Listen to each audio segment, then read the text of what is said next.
చూసుకుంటుంది. ఇట్లా ఈ గడ్డ అయిపోయినాక మళ్ళీ గుంట పెట్టాలి లోతుగా.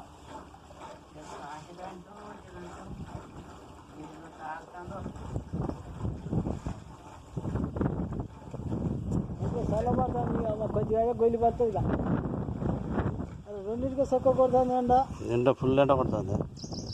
మరి మూడింటికి మేము కొడుతుంది ఏం కొట్టులు కొడుతుంది. 3, 4ంటికి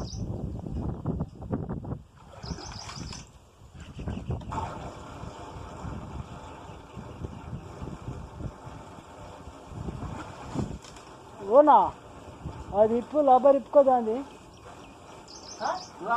లబ్బర్ మోటార్ లబ్బర్ ఇప్పుకో. అలా మంచిగా